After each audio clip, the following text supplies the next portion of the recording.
Alrighty, today we're going to be doing an apple crisp, perfect and easy recipe that really is very simple. It's pretty much a dump recipe, but it comes out really nice. We're doing it for our neighbors.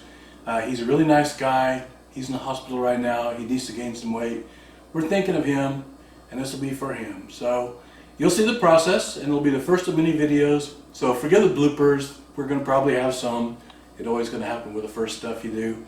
And then we'll show you the finished product when we're done. So stay tuned. Okay? First thing I'm going to do is I'm going to take the dry ingredients, which I've got 1 cup flour sifted. Okay. I've also got 1 cup of sugar, already measured out. This way it'll give me a little space on the counter so you can see it. And here's a ½ teaspoon of cinnamon and a 1/4 teaspoon of salt. And this will make our apple crisp really tasty. I'm going to wait to add the butter to the dry ingredients for a moment, so that way it's all ready to go on top of my peeled and cored apples. So this calls for 2½ apples. These are Honey Crisps. I like to use a Honey Crisp with the Granny Smith because the Granny Smith is nice and tart. And I've got a peeler here I bought off Amazon. Wasn't too expensive, but it's a lot of fun. So you just slide it down like that, and then you start cranking. And since it's on video, we'll probably have a disaster, but we'll give it a whirl. Notice how it just keeps peeling the nice fine layer off? Pretty cool, huh?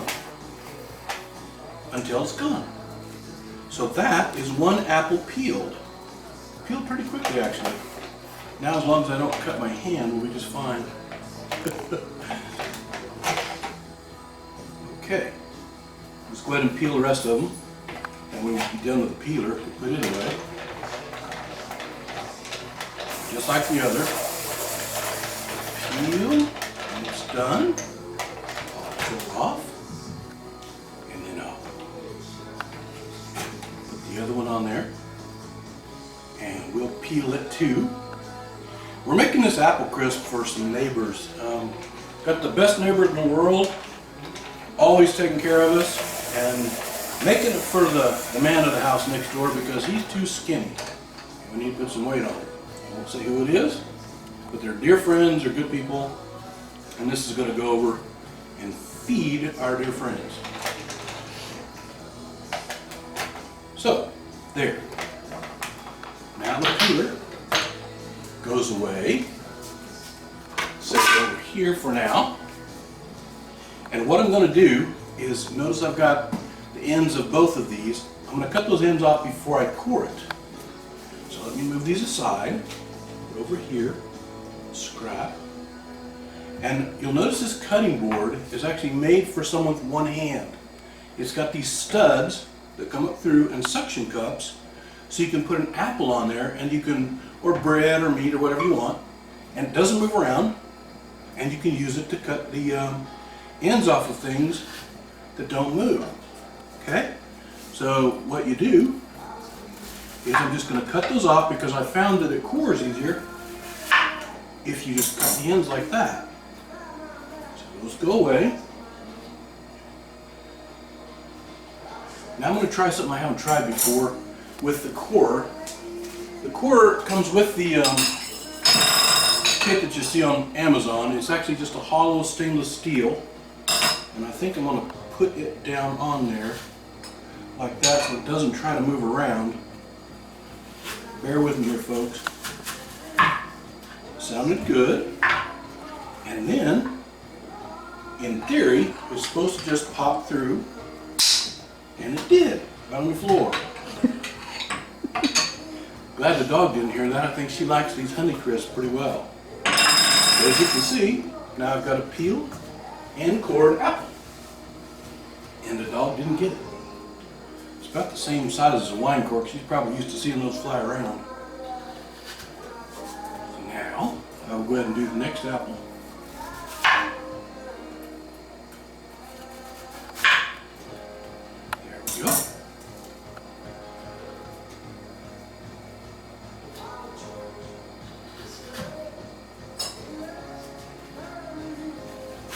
I love cooking. I love cooking for friends and family. It's part of what makes the weekend special. We do it every weekend. Bingo. Didn't hit the floor.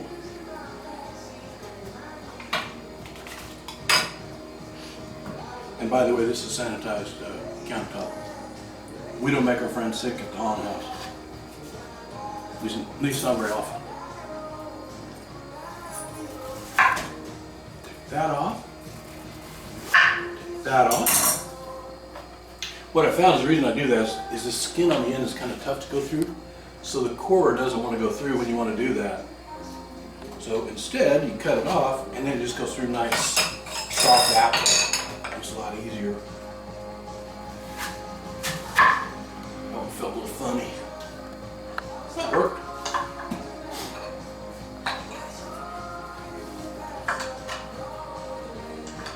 Said it worked.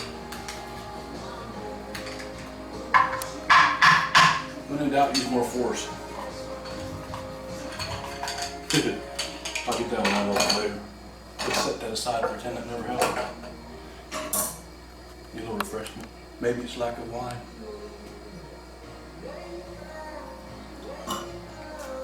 Good stuff. Okay, what I do, not for everybody, but what I do is I cut the apple first in half, like that. Then turn it and stick it on my cutting board so you can then slice it as thin as you want it.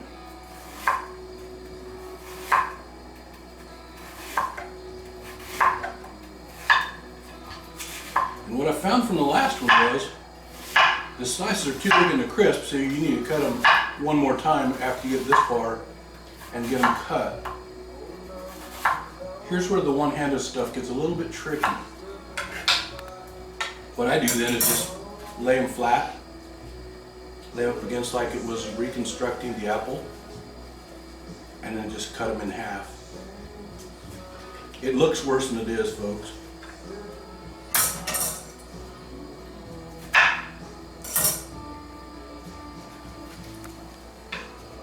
And I believe I'll use that same bowl that I used for the dry ingredients, so the sugar bowl will be just fine for that.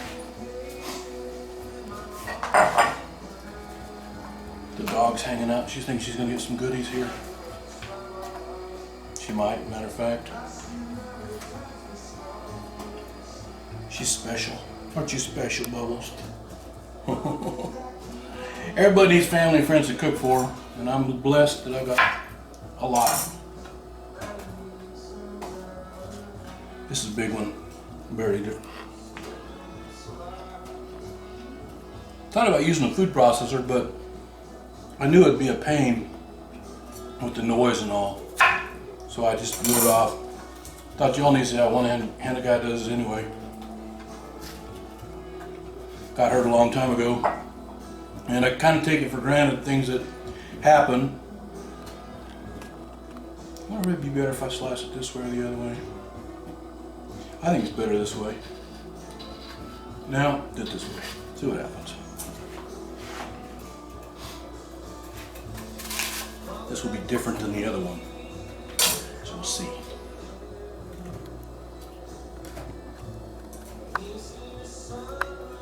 Now, I'm not gonna do it like this. So I can get some little slices maybe. If you don't have this and a cutting board, it just takes patience and you just have to whack at it a little longer. But you can do that too. With two hands, you can do like Anthony Bourdain. You know, kind of thing I've never even seen him cook. He just drinks mostly. But it's okay too. Everybody's got to do something. If Anthony drinks, it works. Okay, these little critters look like they're ready to go. These are good. Put those in there. I believe I'll cut those one more time so that we don't get big pieces to choke the neighbor. We don't want to choke the neighbor either.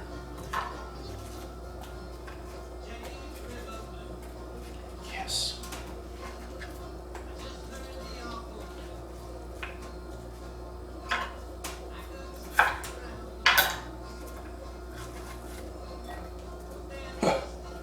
bowl. I got my wine glass.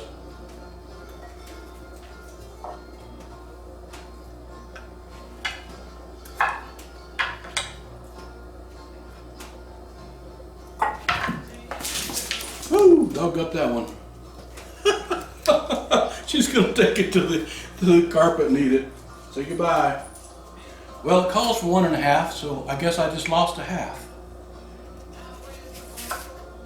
And that's okay. That's the other thing about one-handed cooking. You learn to let shit slide when it falls off. You just gotta let it go. If you get hung up about it, you'll think about the failures more than you think about the successes. Isn't that what life's all about? Just think about the successes. At least it is in our life. We're lucky enough to have apples to make and friends to eat them with. In that regard, life is pretty sweet. And with this apple crisp, it's going to be sweeter. There. Let's call those good.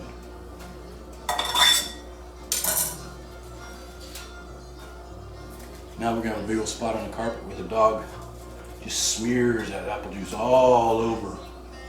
Has a half of an apple.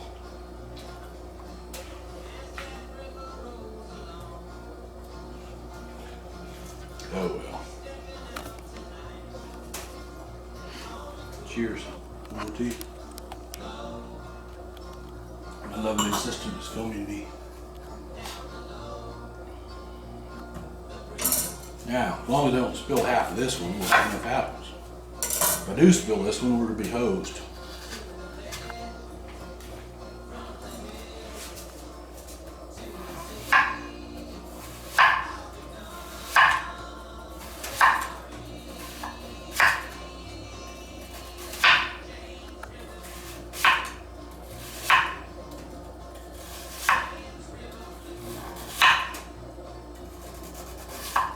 I'm happy with that one.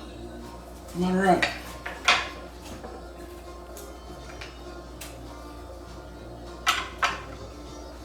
Well, Sid did. Put it there and give it a sloppy chop. And we'll see what happens. Looks like quarters to me. Look like quarters to you. Nearly so. This one's a little big. We'll break it.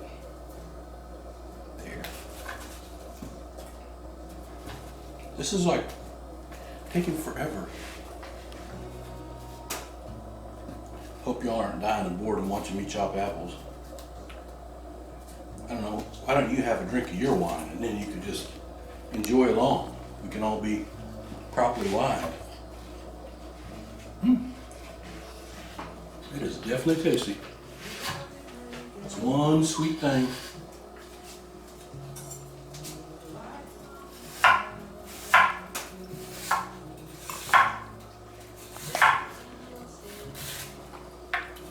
Yeah, sometimes I miss my other arm.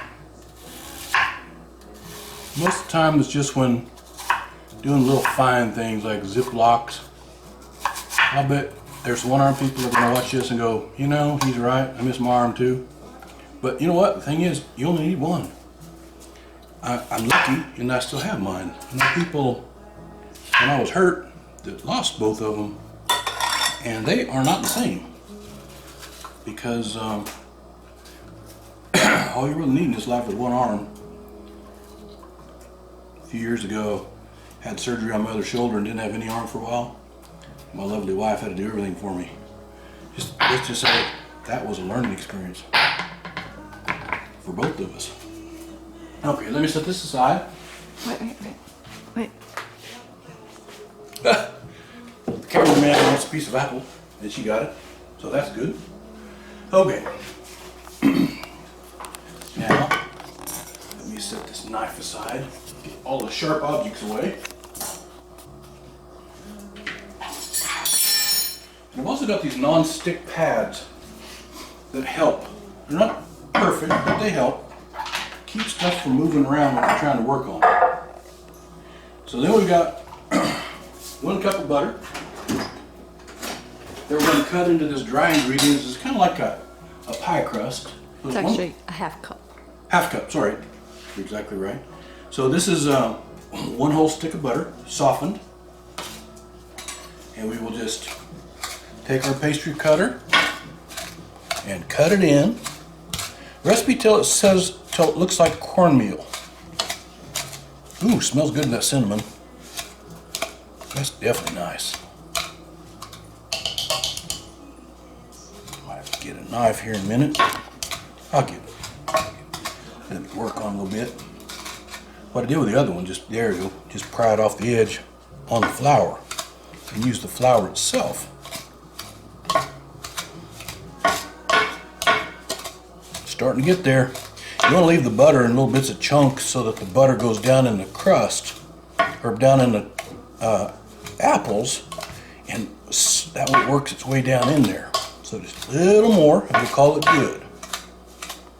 See how it's starting almost, if it was wet, if you put a little bit of water in there, you'd have a good pie dough.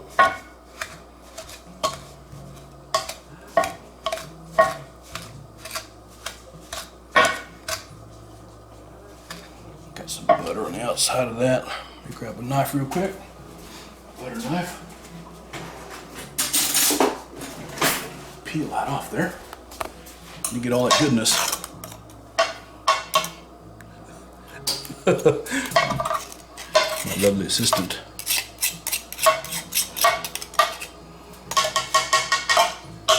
Use a little more of that. Just chop that in there where that butter was. There we go. I think that's about good.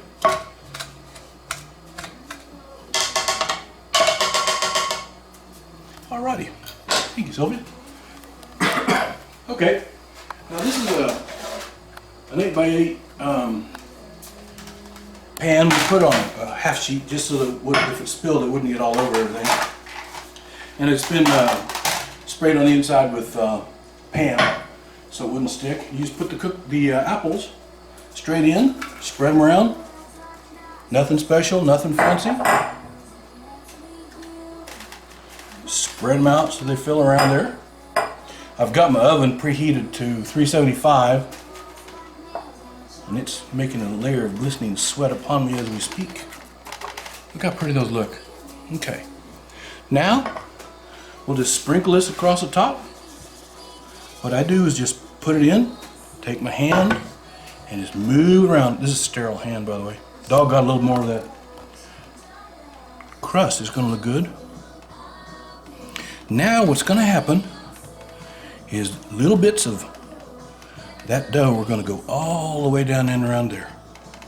Okay, let me give a quick rinse. Grab my hand, and this will go straight on in the oven, and it bakes for 40 minutes, 42 minutes if you want it golden brown. Oop, forgot my half sheet. I would have to clean the oven, and that would have been even messier.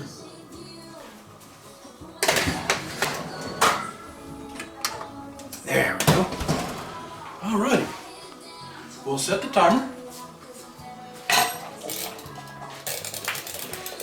And I'll give it 40 and then check it. And after that, we'll come back and we'll have a nice apple crisp to look at, and we can see if it turned out all right. Thanks for watching. Okay, we're about done. Oh, the kitchen smells great. You ought to smell it. We're just almost ready. I think that timer's just about ready to go off. You know what? We could probably go ahead and take it out anyway. That timer drives me crazy when it goes off. She's waiting for more scraps. She's afraid I'm going to drop something. As does happen around in this kitchen. There have been whole steaks that have hit the floor. Move out of the way, Bubbles. We're coming up on the door. Move out of the way. Yeah. All right. Oh my God. Smell this. I'm going to put it on the stove. This side's super hot. Woo. Damn, that smells good. I hope our neighbors like it. It's made with love for people we love. It's going to be good. Thanks for watching, folks. I'll be making some more videos. We'll be getting better as we get along. This is the first one we've ever made with this camera, first one I've ever made in the kitchen. We're going to start doing more of these because we find them fun, something we can do together. keeps the three of us happy. So stay tuned.